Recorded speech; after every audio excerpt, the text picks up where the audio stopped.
Buckle in and get ready for the DNC. It's going to be a pivotal moment in the 2024 election. Today, we're diving into the latest developments as the Democratic National Convention approaches.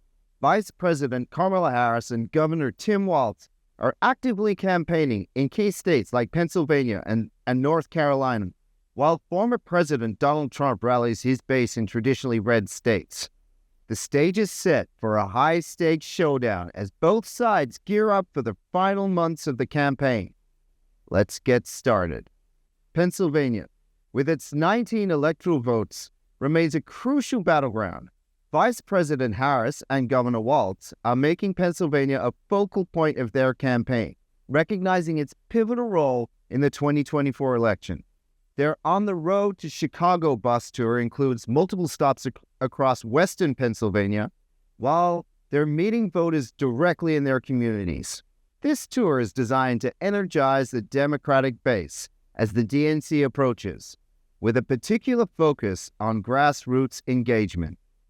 Harris's strategy in Pennsylvania is rooted in the state's recent electoral history. In 2016, Pennsylvania was one of the states that handed Donald Trump his victory. But in 2020, it flipped back to the Democrats under Joe Biden.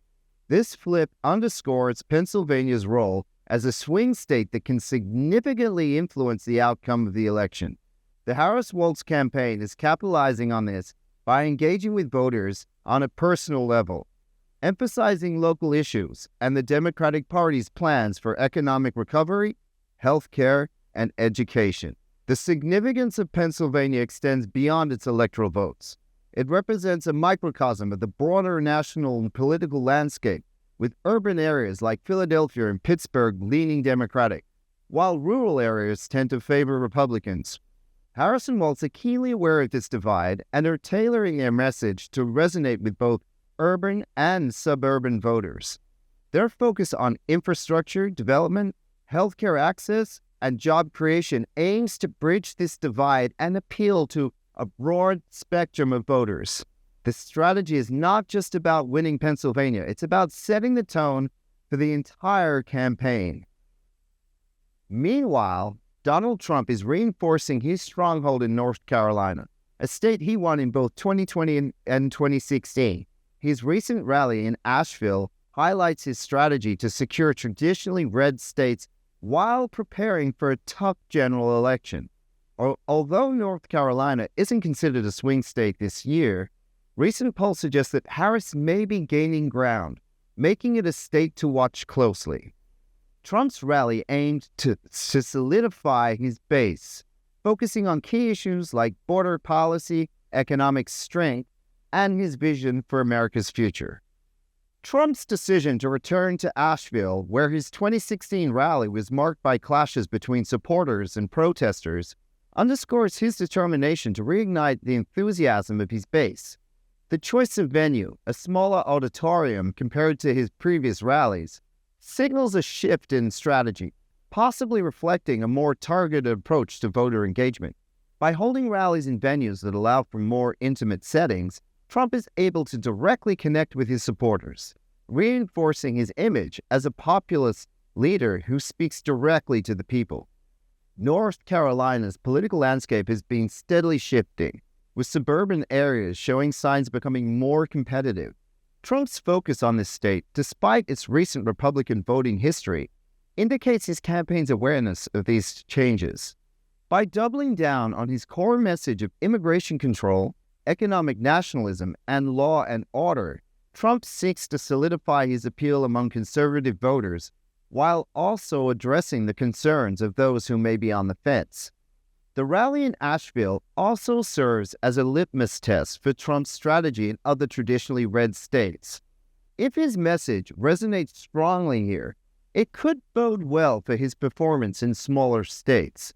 However, if Harris continues to gain ground in North Carolina, it could signal a broader shift that might make the 2024 election more competitive than initially expected.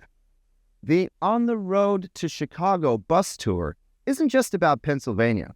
It's about broader strategy to connect with voters across key states. Harris and Walz are joined by their spouses, Doug Emhoff and Gwen Walz, in a unified front. The tour will culminate in Chicago at the DNC, where Harris and Walz will present their vision for the future. This tour underscores their commitment to grassroots campaigning and personal voters' engagement, setting the stage for the DNC. This bus tour is more than a campaign strategy. It's a symbolic journey that represents the Democratic Party's commitment to engaging with the electorate in a direct and meaningful way. By traveling through battleground states, Harris and Walz are not only rallying their base, but also reaching out to undecided voters who could be swayed by their message of inclusivity, progress, and stability. The presence of their spouses on the tour adds a personal touch, emphasizing the team-oriented nature of their campaign. The bus tour is also a strategic move to build momentum ahead of the DNC. As the candidates travel from Pittsburgh to Chicago, they're making calculated stops in key communities that could play a decisive role in the election. Each stop is an opportunity to address local concerns, whether it's economic recovery, healthcare, or education, and to reinforce the campaign's message of hope and progress. Moreover, the tour is designed to generate media coverage and keep the campaign in the spotlight. By engaging with voters in a variety of settings, from small town halls to large public rallies, Harris and Walz are creating a narrative of accessibility and responsiveness that contrasts sharply with Trump's more centralized, rally-focused approach. Trump's approach contrasts with Harris and Walz's as he focuses on maintaining dominance in red states like North Carolina. His rally in Asheville, held in a smaller venue than his previous stops, reflects a more targeted approach. By reinforcing his base in these states, Trump aims to ensure a strong turnout in November. His campaign also faces challenges, particularly with the ongoing legal issues, but his focus on key conservative issues continues to resonate with his supporters. Trump's legal challenges are a significant factor in his campaign strategy. Despite the controversies, or perhaps because of them, his base remains fiercely loyal. Trump has framed these challenges as part of a broader narrative of persecution, which has only strengthened his connection with his supporters. His rallies serve both a show of strength and a platform for pushing back against what he portrays as an unjust legal system. Trump's emphasis on maintaining dominance in red states is a reflection of his broader strategy to ensure that he maximizes voter turnout in areas where he is already popular. This approach minimizes the risk of losing ground in these states while allowing his campaign to focus resources on more competitive battlegrounds. However, this strategy also has its risks. By focusing heavily on his base, Trump may be missing opportunities to spend time appealing to undecided voters who could be critical in swing states. Furthermore, the ongoing legal issues present both a challenge and an opportunity for Trump. While these challenges could alienate some moderate voters, they also provide Trump with a narrative of victimhood that resonates with his base. His ability to navigate these issues and turn them to his advantage will be crucial in the lead up to the election. As the DNC approaches, Harris and Walz are preparing for a series of high-profile events, including speeches by Joe Biden, Barack Obama, and the Clintons. These appearances are designed to rally the Democratic base and unify the party behind Harris. In contrast, Trump's strategy is to leverage his rallies and grassroots support to counter the narrative being built at the DNC. The battle for media attention and voter engagement will be intense, with both conventions playing a critical role in shaping the final months of the campaign. The DNC will be a platform for the Democratic Party to showcase its unity and to present Harris as the leader who can continue the work of the Biden administration. The speeches by Biden, Obama, and the Clintons will be crucial in framing the party's vision for the future and in energizing the base ahead of the general election.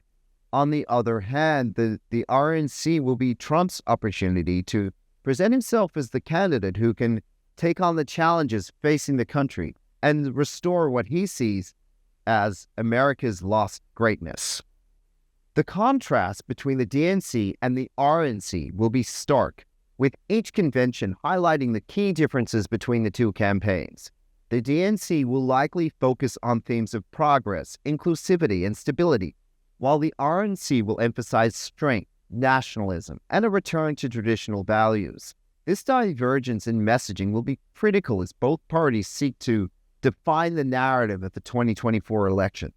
For Harris and Walz, the DNC is an opportunity to solidify their position as the leaders of a united Democratic Party. For Trump, the RNC is a chance to rally his base and to present himself as the only candidate who can overcome the challenges facing the nation.